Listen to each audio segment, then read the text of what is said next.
ব্যক্তিগত জীবনে জয়লাভ করলেও কর্মজীবনে আজ তারা বিপন্ন। সুপ্রিম কোর্টের রায় তাদের পায়ের তলা থেকে মাটি সরে গিয়েছে।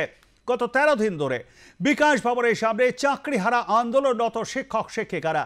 রবিবার সেই আন্দোলনে সামিল হন দৃষ্টিহীন চাকরিহারা শিক্ষকরাও।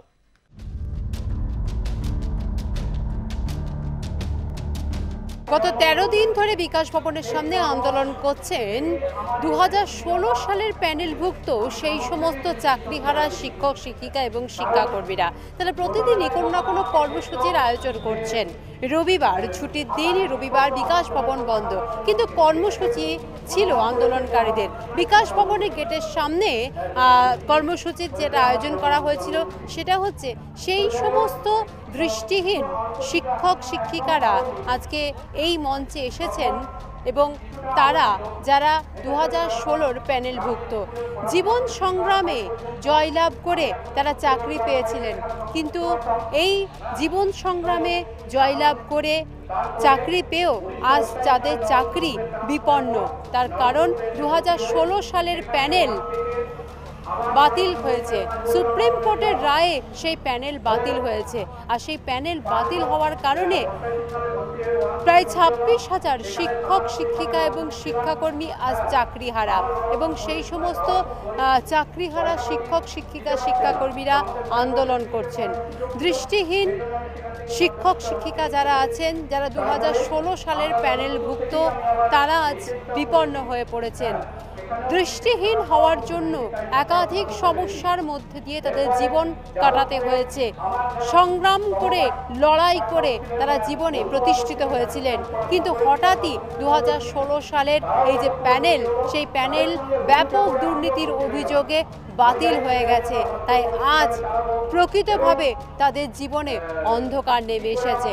একদিকে আন্দোলন করছিলাম, অন্যদিকে আমি ট্রেনে হকারি করতাম কিছু ইনকাম করার জন্য। যাই হোক, 2007 সালে নিযুক্ত হওয়ার পর মা অসুস্থ হয়ে পড়লেন, কিন্তু মার কাছে আমার থাকার উপায় হলো না।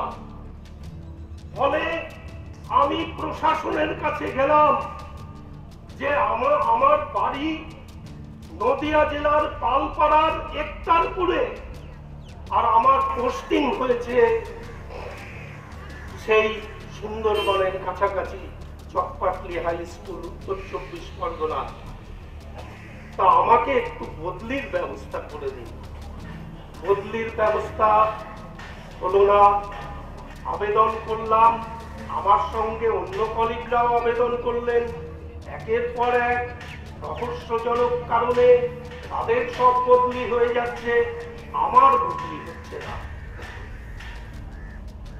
নেপথ্যে কেউ আমাকে বলতে লাগলেন যে মৃণাল বাবু, বদলি হওয়ার একটা রাস্তা আছে, সেই রাস্তায় আপনাকে যেতেই হবে, তা না বলে কোনো দিন আপনি বদলি হতে পারবেন না। জীবন বড় কঠিন, বহু দুর্গম এর মধ্য দিয়ে আমাদের জীবনটা অতিবাহিত হয়। হ্যাঁ, আমি বাঁকুড়ার জেলা থেকে, মানে আমার বাড়ি হচ্ছে বাঁকুড়া জেলার প্রত্যন্ত একটি গ্রামে। সেই গ্রামে এক সময় ইলেকট্রিক ছিল না, এখন ইলেকট্রিক আছে, পাকা বাড়িও আছে, পাকা রাস্তা হয়েছে। তো আমার জন্ম 1380, 15ই আশ্বিন, আজকে বোধ হয় 1432, 52 বছর বয়স হয়ে গেল। তাহলে চাকরিটা আমার কতদিন আছে? আর 8 বছর আছে। তাহলে 8 বছর আমাকে শান্তিভাবে বাঁচতে দেবে না? কি অদ্ভুত ব্যাপার, কি অদ্ভুত পরিস্থিতির শিকার আমরা। তাদের চোখে দৃষ্টি নেই, কিন্তু জীবনে যেন দৃষ্টি ফিরে আসে, জীবন যেন আলোকময় হয়ে যায়, সেই আবেদনই তারা করছেন সরকারের কাছে। আর যতদিন না পর্যন্ত তারা চাকরি ফেরত পাবেন, ততদিন পর্যন্ত তাদের কিন্তু আন্দোলন চলবে, এমনটাই তাদের বক্তব্য। ক্যামেরায় বিনয় মণ্ডলের সঙ্গে নাজার আমানের রিপোর্ট, আর+ নিউজ, বিধাননগর।